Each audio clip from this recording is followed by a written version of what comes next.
साथियों, जय हिंद, जय भारत। मैं मदन लाल आज़ाद। मेरे साथ हैं हमारे संगठन ठगी पीढ़ी जमाकर्ता परिवार तपजप के राष्ट्रीय महामंत्री आदरणीय अशोक जी मुदगल साहब। पीछे खड़े हैं हमारे राष्ट्रीय उपाध्यक्ष आदरणीय मास्टर प्रताप सिंह जी, और साथ में हैं आदरणीय कंवर सिंह यादव साहब, रिटायर्ड सूबेदार, हमारे संगठन के राष्ट्रीय उपाध्यक्ष। वीरेंद्र सिंह जी अभी जा चुके हैं। हमारे कोर कमेटी के मेंबर चौधरी रामस्वरूप जी आने वाले हैं थोड़ी देर में। नरेंद्र प्रसाद गुप्ता जी, डॉक्टर करमवीर सिंह जी सभा में भाग लेकर के निकल चुके हैं। तो आज दिनांक 10 अप्रैल 2024 को हमारी केंद्रीय कोर कमेटी की मीटिंग दूसरे दिन भी लगातार जारी रही, और इसमें हमने बहुत सारे नीतिगत निर्णय संगठन के विषय में और देश की 42 करोड़ ठगी पीढ़ी जमाकर्ता परिवारों के भुगतान के संदर्भ में लिए हैं। कल भी हमारी बैठक होगी, कल की सूचनाएं कल देंगे क्या होता है। तो मैं बहुत सारी बातें आज आपको बताऊंगा, संगठन से जुड़ी खबरें, संगठन से जुड़ी बातें, साथ साथ देश में ठगी मामलों में क्या नई अपडेट्स हैं, घटित हो रहा है, ये भी बताऊंगा। लेकिन इसके लिए आपसे पहले एक अपील करूंगा कि तमाम साथी इस पूरे वीडियो को ध्यान से सुनेंगे। जिन साथियों ने अभी तक हमारे न्यूज़ चैनल को सब्सक्राइब नहीं किया है वो इसे सब्सक्राइब जरूर कर लेंगे। मेरे इस वीडियो संदेश को ज़्यादा से ज़्यादा शेयर करेंगे, लाइक और कमेंट भी कर देंगे और अपने उत्साह को बढ़ाएंगे साथी। तमाम साथी, चूँकि अगर आपने उत्साह खो दिया, उम्मीदें खो दी, तो निश्चित रूप से इससे आपको हानि उठानी पड़ेगी और आप उत्साहित रहेंगे, जोश में रहेंगे, मिलकर काम करेंगे, डटकर काम करेंगे तो निश्चित रूप से आप अपना और अपने लोगों का भुगतान करवाने में सफल हो जाएंगे, और साथ साथ हिंदुस्तान को ठगमुक्त बेईमान रहित राष्ट्र राज्य के रूप में भी स्थापित करेंगे। दोस्तों, जैसा कि आप सबको पता है, आज की जो बड़ी खबर है वो सुप्रीम कोर्ट से है। सुप्रीम कोर्ट ने हमारे देश के एक महाठग, आप सबको पता है कि सुब्रत राय सहारा एक मुखौटा भर था। सहारा इंडिया समूह में जो पैसा देश के करोड़ों गरीब मजदूर, किसान और प्रोफेशनल्स ने जमा किया, वो पैसा बाया सहारा इंडिया पतंजलि को गया। इसलिए हम ये मानते हैं, हमारा संगठन ये मानता है कि रामदेव भी एक ठग है। न केवल उसने सहारा समूह के विक्टिमों के धन का दुरुपयोग किया है, उसको ब्लैक से वाइट करके, वाइट से ब्लैक करके उसका दुरुपयोग किया है, बल्कि उसने देश के अन्य करोड़ों लोगों को भी ठगा है, भावनात्मक रूप से भी और आर्थिक रूप से भी। आज सुप्रीम कोर्ट ने रामदेव और उसके साथी बालकृष्ण को बहुत बुरी तरह से फटकार लगाई है, और जो उसने लिखित माफ़ी मांगी थी, बार बार मांग रहा था माफ़ी, तो 3-4 बार मांग चुका है कि मुझे माफ़ कर दिया जाए, उसके माफ़ीनामे को सुप्रीम कोर्ट ने ठुकरा दिया है और कहा है कि आपके खिलाफ दंडात्मक कार्रवाई होगी, चूँकि आपने देश की जनता से झूठ बोला है और उनको भ्रमित किया है फर्जी विज्ञापन दे करके अपनी नकली दवाओं का। तो 16 अप्रैल को पुनः इस विषय पर सुनवाई होगी, और आपके लिए, सबके लिए खुशी की बात यह है कि जब राजगुरु रामदेव को सींखों के अंदर खड़ा किया जा सकता है, सुप्रीम कोर्ट द्वारा फटकार लगाई जा सकती है, तो ये जो छोटे मोटे ठग हैं, चाहे वो सुब्रत राय से जुड़े हुए ठग हों, चाहे PACL पल्स वाले हों, चाहे GCA मार्केटिंग वाले हों, चाहे KBCL वाले हों, चाहे बाइक बोट वाले हों, चाहे समृद्धा जीवन वाले हों, चाहे साईं प्रसाद, साईं प्रकाश, आदर्श इत्यादि के, इन सब ठगों का भी नंबर आएगा। सब जेल के सींखों के पीछे जाएंगे और आप सबका पैसा मिलेगा। और मैं पहले ही बता चुका हूं कि 1 जुलाई से तो ठगों को फांसी का प्रावधान शुरू होने जा रहा है, कि जो लोग भी जनता के साथ पॉन्जी स्कीम्स, पिरामिड स्कीम्स बनाकर ठगी करेंगे, उनको सजाए मौत तक दी जाएगी। तो इसी तरह से एक दूसरी खबर लखनऊ से है। शाइन सिटी स्कैम आपने सुना होगा, राशिद नसीम वाला। देश के हजारों ऑफिसर्स के साथ और लाखों साधारण जनता के साथ बहुत बड़ा स्कैम हुआ, रियल एस्टेट के नाम पर और दूसरी तमाम चीज़ों के नाम पर।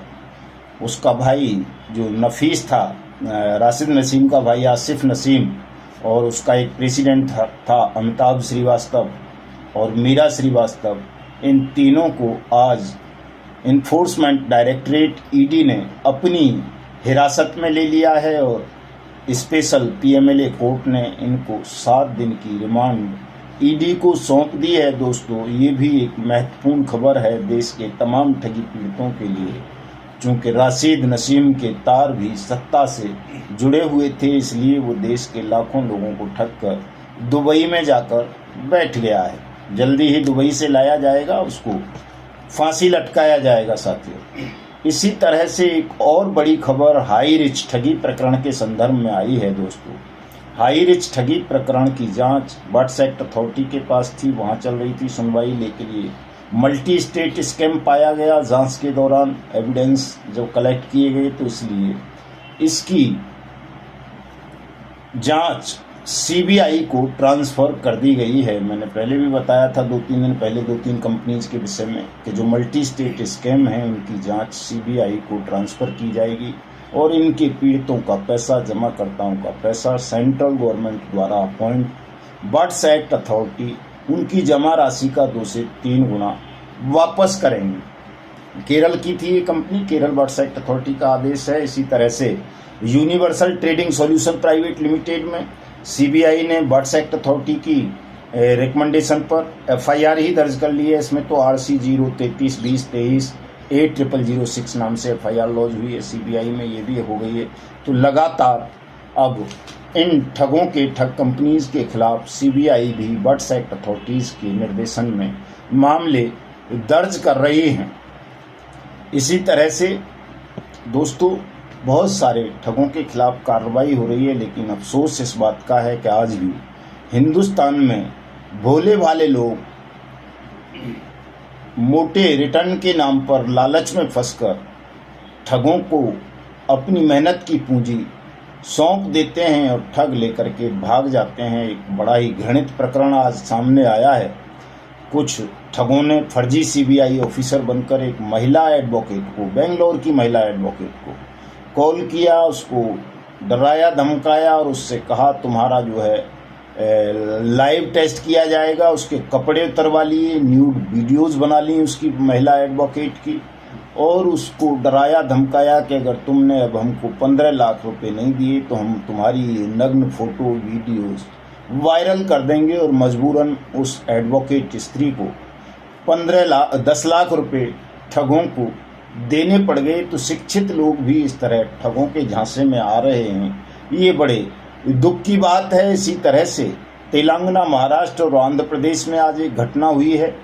प्रधानमंत्री मुद्रा योजना के नाम पर, प्रधानमंत्री का नाम तो तमाम ठग यूज़ करते हैं खैर अपनी ठगी स्कीम्स को प्रमोट करने के लिए, लेकिन आज फिर से तेलंगाना, महाराष्ट्र और आंध्र प्रदेश के लाखों लोगों को प्रधानमंत्री मुद्रा योजना के नाम पर ठगों ने ठग लिया है। और इसी तरह से इनके खिलाफ हालांकि मुकदमा दर्ज हो गया है ठगों के, इनके भी, और जो महिला एडवोकेट को जो ठगा उनके खिलाफ भी। दरभंगा, बिहार में क्रिप्टो करेंसी का ठग था एक अजय कुमार राय, उसको भी गिरफ्तार कर लिया गया है। तो इन खबरों को बताने के पीछे आशय मेरा ये है साथियों कि आप लालच और प्रलोभन का शिकार बनकर अपनी मेहनत की जमा पूंजी को ठगों के हवाले ना करें, क्योंकि ठग बहुत शातिर होते हैं, वो किसी न किसी तरह से ठग लेते हैं। आर्टिफिशियल इंटेलिजेंस का क्रेज बहुत तेज़ी के साथ बढ़ रहा है। आज पहली ठगी उसके माध्यम से भी कर ली गई है। कोई सब्जी विक्रेता था कानपुर का, उसको उसके भतीजे की आवाज़ सुना करके बताया गया कि वो मर्डर और रेप के केस में पुलिस ने अरेस्ट कर लिया है, इसलिए 2 लाख रुपए अभी भेजो। और डर के मारे, चूँकि आवाज़ हूबहू मिल रही थी, उसके चाचा ने, भतीजी के ने फर्जी पुलिस को पैसे 2 लाख रुपए 1 लाख रुपए भेज दिए। 1 लाख बाद में देने का वायदा किया, लेकिन पता चला कि वो ठगी का शिकार हो चुका है, तो तमाम देशवासियों को इस वक्त बहुत सावधान, सतर्क, सजग रहने की ज़रूरत है। हमारी सरकार ने तमाम इन्फोर्समेंट एजेंसीज का एक SIT गठित कर दी है और ठगों के तमाम नेटवर्क्स को ध्वस्त करने के लिए, ठगों को गिरफ्तार करने के लिए ये SIT राष्ट्रीय स्तर पर बहुत तेज़ी से ठगों के खिलाफ अभियान शुरू करने वाली है, ताकि हिंदुस्तान को ठगमुक्त बेईमान रहित राष्ट्र राज्य के रूप में स्थापित किया जा सके और भुगतान की गारंटी के अधिकार, अनियमित जमा योजनाएं, पाबंदी कानून 2019 के अंतर्गत देश के तमाम उन ठगी पीड़ितों का जमा धन उन्हें वापस कर दिया जाए जो भी बट्स एक्ट 2019 के अंतर्गत अपने अपने भुगतान के दावे अपने अपने नज़दीकी सक्षम और सहायक सक्षम अधिकारियों के यहाँ दाखिल कर रहे हैं। यदि आपने अभी तक अपना दावा दाखिल नहीं किया है तो ज़रूर कर दें। जिन साथियों ने अपने दावे दाखिल कर दिए हैं वो अपने बट्स एक्ट अधिकारियों से जाकर के अपने दावों की जांच के विषय में पूछताछ कर लें। अगर उनको सही जवाब नहीं मिलता है संतोषजनक, तो ऐसे अधिकारियों के खिलाफ हायर अथॉरिटीज़ को शिकायत दर्ज करवाएं और RTI फाइल करके अपने दावों का स्टेटस भी पता कर लें, ताकि जल्दी से जल्दी आप सबका भुगतान सुनिश्चित हो सके। साथियों, ये काम तमाम साथी कर लें। और चूंकि लोकसभा का आम चुनाव चल रहा है इस समय, तो 17 अप्रैल को देश की सत्तारूढ़ पार्टी भारतीय जनता पार्टी का घोषणा पत्र आना है और हमारी मुख्य मांग है भारतीय जनता पार्टी से कि यदि वो देश के ठगी पीड़ितों का समर्थन चाहते हैं, उनके वोट चाहते हैं, तो अपने घोषणा पत्र में, संकल्प पत्र में इस विषय को प्रमुखता से स्थान दें। जो बेईमान अधिकारी बट्स एक्ट की अनुपालना नहीं कर रहे हैं उनको दंड देने की घोषणा करें। जिन लोगों ने आवेदन कर दिए हैं या जो लोग अपने भुगतान का आवेदन करेंगे, उनके भुगतान की गारंटी का जिक्र बट्स एक्ट 2019 के अंतर्गत भारतीय जनता पार्टी के घोषणा पत्र में प्रमुखता से होना चाहिए। इसी के साथ साथ मैं आपको याद दिलाना चाहता हूं कि इसको लेकर के आप सब अपना पोस्ट कार्ड या लेटर भारतीय जनता पार्टी के राष्ट्रीय अध्यक्ष आदरणीय JP नड्डा जी के नाम 6A दीनदयाल उपाध्याय मार्ग, नई दिल्ली 2 को ज़रूर भेज दें, ताकि आपकी बात उन तक पहुंच सके और जब आपकी पीड़ा सरकार तक, पार्टी तक पहुंचेगी तो वो उसके निराकरण के लिए कदम उठाएंगे। ध्यान रखना, बच्चा रोएगा नहीं तो माँ भी दूध नहीं पिलाती है। अगर आप अपनी समस्या सरकार को, शासन को, राजनीतिक दलों को नहीं बताएंगे तो वो आपकी समस्या का समाधान नहीं करेंगे। लेकिन एक बात और साथियों, साथ साथ कि हम भले ही भारतीय जनता पार्टी का समर्थन कर रहे हैं, वोट देने की अपील कर रहे हैं, दिल से चाहते हैं 480 सीट मोदी जी को इस बार आए, चूँकि उन्होंने हिंदुस्तान को विकसित राष्ट्र बनाने का स्वप्न देखा है, देश की दुनिया की सबसे बड़ी तीसरी अर्थव्यवस्था बनाने का संकल्प लिया है और बार बार ये भी कह रहे हैं कि वो जिन लोगों का पैसा ठगों ने या भ्रष्ट लोगों ने लूटा है उसे वापस करेंगे। तो ये बहुत अच्छी बात है, लेकिन हम इस सब के बावजूद भी उनके या उनकी पार्टी के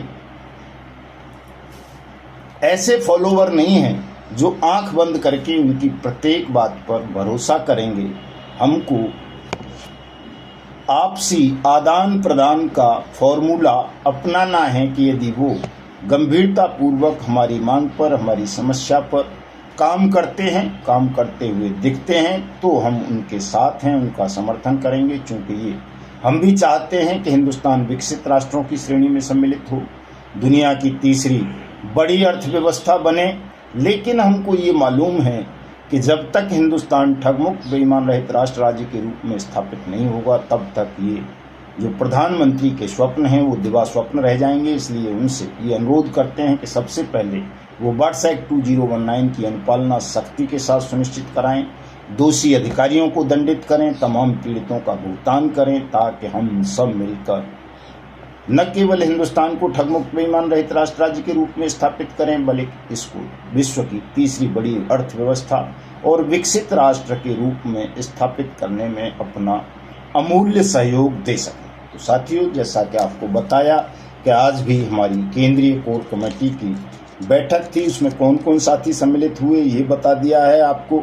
इस बैठक में हमने अपनी संगठन ट्रस्ट है हमारा, आप सबको पता है, ठगी पीड़ित जमाकर्ता परिवार तपजप। इसमें कुछ नए ट्रस्टी सम्मिलित किए जा रहे हैं, बायलॉज में कुछ संशोधन किया जा रहा है ताकि जो सरकारी फॉर्मेलिटीज़ हैं, सरकारी सहयोग लेने के लिए औपचारिक रूप से जो चीज़ें तो होनी चाहिए उन सबको अब इसमें सम्मिलित किया जा रहा है। चूँकि पहले हमने बहुत सारी चीज़ों को इस तरह की को बाहर कर दिया था अपने संविधान से कि हमें किसी के सहयोग की, खास तौर से दया की आवश्यकता नहीं है।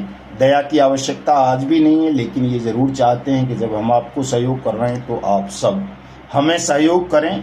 पहला डिसीजन आज यही लिया गया है। दूसरा दोस्तों, चूँकि हमको 42 करोड़ ठगी पीड़ितों की लड़ाई लड़नी है, उनका भुगतान कराना है, सरकार के सहयोग से कराना है, कानून के तरीके से कराना है, तो इसलिए आप सबकी ड्यूटी भी ये बन जाती है कि आप इस अवसर पर विशेष सदस्यता अभियान चलाएं और कम से कम 5 लाख साधारण सक्रिय साथियों को सदस्य बनाएं संगठन के, और 1000 ऐसे वॉलंटियर साथी तैयार करें स्वयंसेवक संगठन के लिए जो पूर्णकालिक रहें। उनके भरण पोषण की जिम्मेदारी पूरा संगठन, पूरा देश मिलकर के उठाएगा, हम सब मिलकर के उठाएंगे। लेकिन ये हमारे वॉलंटियर साथी अपने अपने क्षेत्र में उन तमाम ठगी पीड़ित निवेशक जमाकर्ताओं के भुगतान कार्यक्रम की निगरानी करेंगे जिनका भी पैसा किसी भी ठग कंपनी या ठग क्रेडिट कोऑपरेटिव सोसाइटी में डूबा है या फंसा है साथियों। तो तमाम साथी हमारे संगठन के बहुत तेज़ी के साथ सदस्यता अभियान को चलाएंगे, ज़्यादा से ज़्यादा साथियों को संगठन के साथ जोड़ेंगे, तमाम ज़िलों में, तहसीलों में, राज्यों में संगठन के कार्यालय स्थापित करेंगे। आरटीआई की बात मैंने बता दी है। प्रोग्रेस के लिए तमाम साथी आरटीआई फाइल कराएं, इंडिविजुअल कराएं तमाम साथी। और जो मैं एक चीज़ और बता देना चाहता हूं, मास्टर जी हमारे साथ हैं आज, मास्टर प्रताप सिंह जी।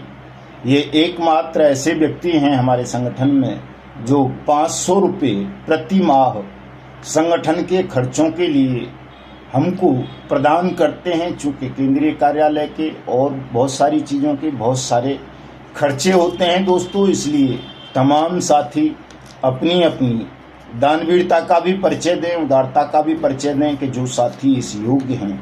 चूँकि अब इतने बड़े संगठन का कार्यभार आपको संभालना है तो उसमें बहुत सारे खर्चे भी होंगे, तो तमाम साथी थोड़ा थोड़ा सहयोग अवश्य किया करें। चूँकि जिन साथियों के पास धन नहीं है वो तन से आपको पूर्णकालिक सहयोग करेंगे, और जिनके पास धन है लेकिन समय नहीं है संगठन के लिए काम करने को, वो धन से संगठन की मदद करें। और कोई साथी ऐसे हों मास्टर जी जैसे जो तन से, मन से, धन से, तीनों से ही संगठन को सहयोग कर सकें, तो ये तो और बहुत उत्तम बात है, बहुत मतलब सोने पे सुहागा वाली बात है। तो तमाम साथी अपनी खास तौर से कंजूसी को और लालच का परित्याग करके राष्ट्र हित में थोड़ा थोड़ा धन, समय त्याग जरूर करेंगे, ऐसी मेरी तमाम साथियों से करबद्ध अपील है कि वो मास्टर जी का अनुसरण करेंगे।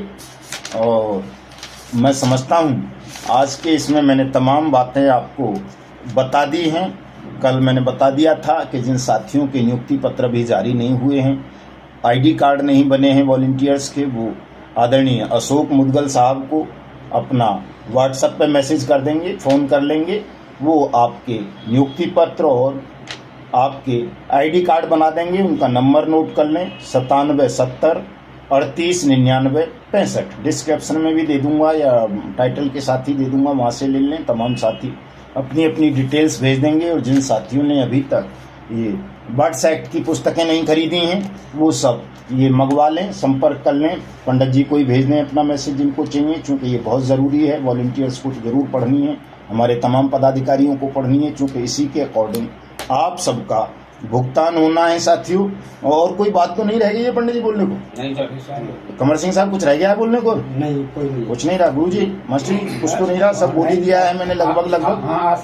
हाँ, और कल की बातें कल करेंगे। सरकार से लगातार संपर्क स्थापित कर रहे हैं, आपकी समस्या का बहुत जल्दी समाधान होगा। जय हिंद, जय भारत साथियों। शेयर जरूर कर देना, लाइक कमेंट कर देना, सब्सक्राइब भी कर लेना तमाम साथी।